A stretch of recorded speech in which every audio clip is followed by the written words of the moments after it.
తెలంగాణ వచ్చిన తర్వాత తెలంగాణ రాష్ట్రంలో ఉన్నటువంటి బడుగు బలహీన వర్గాలైనటువంటి దాదాపు 41 బీసీ కులాలని ఆదుకోవడం కోసం, ఆదరించడం కోసం గత ప్రభుత్వం ఈ సౌత్ ఇండియాలోనే కాస్ట్లీ ప్లేస్ అయిన కోకాపేట్లో ఈ కుర్మ కులానికి 5 ఎకరాల జాగా 3 అంతస్తుల భవనాన్ని 7.5 కోట్లతో నిర్మించి ఇవ్వడం జరిగింది.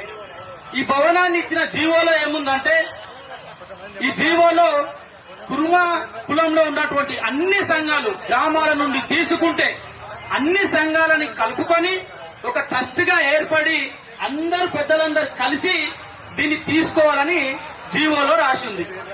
ఈ జీవో వీళ్ళు ఎక్కడ చెప్పరు, చూపించరు. మేము గురునాథ్ భాయ్ మేమందరం కలిసి ఉన్న పెద్దలందరూ కలిసి ఆర్టీఏ లేసి 1 ఇయర్ కష్టపడితే అన్ని ఒక పెట్టె నిండి అన్ని పేపర్స్ మన దగ్గరకు వచ్చినాయి. అయితే అక్కడున్న విషయాన్ని గొర్రెలు కాసుకునే మారుమూల గ్రామంలో గొర్రెలు కాసుకునే మన కులస్తుల వరకు కూడా చేరవేసే విధంగా మన వాళ్ళు ప్రతిరోజు సోషల్ మీడియాలో చేరవేయడం జరిగింది. అయితే వీళ్ళు మన కుల ఎదుగుదల కోసం ఈ జిల్లాల నుండి హైదరాబాద్ వస్తే ఏ హాస్పిటల్కి వచ్చినా, ఏ కార్యక్రమానికి వచ్చినా, ఏ పని మీద వచ్చినా కూడా వాళ్ళు ఉండడం కోసం 1, 2 మహిళలకు చైతన్య శిక్షణ ఇవ్వడానికి, 3 యువకులకు కుర్మ యువకులకు గొప్ప శిక్షణ కార్యక్రమాలు ఏర్పాటు చేసుకోవడానికి, అలాగే ప్రధానంగా ఈ కులంలో ఉన్నటువంటి విద్యార్థులందరూ కూడా ఇంటర్మీడియట్ నుంచి ఉద్యోగం వచ్చే వరకు ఎక్కడి వరకు చదివితే అక్కడి వరకు హైదరాబాద్ లో ఆ బంగ్లాలో ఉండి గొప్ప చదువులు చదవాలని ఇచ్చినటువంటి భవనం. దీన్ని చూస్తూ ఎప్పుడు ఓపెన్ చేస్తారా అని విద్యాసంస్థల్లో ఉన్న విద్యార్థులందరూ కూడా ఎదురు చూస్తూ ఉన్నారు. అమ్మాయిలు పాపం నెల 5,000 రూపాయలు, 10,000 రూపాయలు అమ్మ నాన్నల దగ్గర ఆదిలాబాద్ నుంచి అలంపూర్ దాకా నెల అడిగి ఈ ఒక్క నెల అయ్యమ్మా వచ్చే నెల ఓపెన్ అవుతుంది, ఈ ఒక్క నెల అయ్యమ్మా వచ్చే నెల ఓపెన్ అవుతుంది. ఏ నెల లేదు, నెలలు పోయినాయి, సంవత్సరాలు పోయినాయి. విద్యార్థులు ఏడ్చుకుంటా ఇంటికి ఎన్నో టర్మ్స్ ఇంటికి పోయారు. అయితే యజ్ఞ మల్లేశం, క్యామ మల్లేశం, బీరైలయ్య వీళ్ళ ముగ్గురికి ఏ దుర్బుద్ధి పుట్టిందో మరి ఎవరికి నేర్చుకున్నారో మరి ముగ్గురు అట్లాంటి వాళ్ళు కూడా మనకు తెలియదు. కానీ తీరా చూస్తే గుర్రెల కాపర్ల కోసము ఆ భవనాన్ని కాకుండా ఆ భవనాన్ని నారాయణ విద్యా సంస్థలకు అప్పజెప్పి నెలకి దాదాపు 1 కోటి వరకు డబ్బులు తీసుకొని జేబులో పెట్టుకునే పథకం మళ్ళీరు. ఇది ఒక పెద్ద స్కామ్.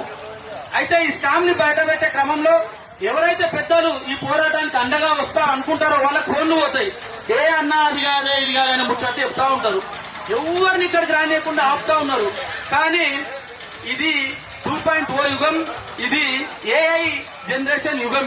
ఈ ఏఐ జనరేషన్ యుగంలో నువ్వు చేతిని అడ్డం పెట్టి సూర్యుని ఆపుతా అనుకుంటే మరి మా గొర్రెలు కూడా నవ్విపోతాయి. ఇటుకొచ్చి మీ యాక్షన్ ఇన్ని రోజులు నడిచినేమో కానీ ఇప్పుడు మా గొర్రె మీద ఉన్న పొచ్చు కూడా మీకు భయపడదు. ఎందుకంటే అందరిలో తిరుగుబాటు ధోరణి వచ్చింది. ప్రతి ఒక్కరికి కూడా జ్ఞానం అందుతా ఉన్నది. మీరు ఇప్పటికీ కూడా పాతకాలంలో మా పెద్దలను మోసం చేసినట్టు ఇప్పుడు మోసం చేయాలనుకుంటే మీ సిగ్గు పోతుంది, మీ బట్టలు ఊడిపోతాయి. ఇంకా ఏమైనా కొంచెం సిగ్గే మూలంగా ఉంటే దాన్ని కాపాడుకోవాలి, కొంత గౌరవాన్ని కూడా మీరు కాపాడుకోవాలి. అయితే ఇక ఈ భవనాన్ని వాళ్ళకి ఇచ్చి ఈ డబ్బును తీసుకొని వీళ్ళు మాట్లాడితే ఏమంటారు అంటే, భవనం ఇస్తున్నాము డబ్బుని ఏం చేస్తామో ఎప్పుడు అంటాడు. భవనం ఇవ్వడానికి మీ అయ్యా జాగిరా అది ఎవరు చెప్పి, ఏ సంఘం చెప్పి ఇక్కడ కూర్చున్నా ఏ సంఘము భవనం ఇచ్చి పైసలు పంచుకుందామని ఏ సంఘం అన్న చెప్పిందా నీకు? కనీసం ఏ సంఘంతో కూర్చున్నావా నీ జీవితంలో? జీవోలో ఉన్నది, లాస్ట్ గవర్నమెంట్ ఇచ్చిన జీవోలు ఉన్నది, అందరు కలిపి కూర్చోవాలని బరాబర్ ఉన్నది. వాళ్ళు మీకు ఏమన్నా ఫోన్లు చేసి ఏమన్నా ముచ్చట చెప్పినా అడుగుండి. మీరు ఇప్పటి వరకు మీ మీద పిల్లలందరూ తిరగబడితే మాకు ఫోన్లు వస్తున్నాయి తప్ప మరి ఇప్పటి వరకు ఎందుకు రాలేదు మాకు ఫోన్లు? జీవోలో క్లియర్గా ఉన్నది, అందరం కూర్చోవాలి. ఏడ కూర్చున్నావు? కాబట్టి ఈ నిరుపేదలైనటువంటి పేదలు హైదరాబాద్కి వచ్చి మంచిగా తిని చదువుకోవడం కోసం మంచి ఉద్దేశంతో వచ్చినటువంటి ఈ భవనాన్ని కాపాడుకోవడం కోసము మారుమూల గ్రామం వరకు కూడా ఇక్కడ పెట్టినటువంటి సభ, ఇక్కడ ఉన్నటువంటి పెద్దలందరూ పల్లెకు మండలానికి జిల్లాకు త్వరలో రాబోతున్నాం. గొర్రెలు కాసుకునే వ్యక్తి అడవుల్లో ఉంటే గొర్రెలు కాసుకునే వ్యక్తి దగ్గర కూడా రాబోతున్నాం. అందరికీ కూడా హైదరాబాద్ లో మనకు జరుగుతున్న అన్యాయాన్ని ఇంటింటికి చేరవేసి వాళ్ళందరినీ కూడా మారితే మార్పించి కూర్చోబెట్టి, మారకపోతే మెడలోంచి కూర్చోబెట్టి, అయినా వినకపోతే హైదరాబాద్ నుంచి తరిమి కొట్టైనా సరే మన భవనాలని కాపాడుకొని మన పిల్లలకు మంచి భవిష్యత్తునివ్వాలని అందరికీ కూడా తెలియజేస్తా ఉన్నాము. ఎవరు మభ్యపెట్టినా కూడా దయచేసి ఇది నీతిమంతంగా ధర్మవంతంగా జరుగుతున్న పోరాటము. ఎవరు ఏ అబద్ధం చెప్పినా కూడా వినకండి. అందరూ ముందుకు రండి. త్వరలో అన్ని జిల్లాల్లో కూడా కలుద్దాం.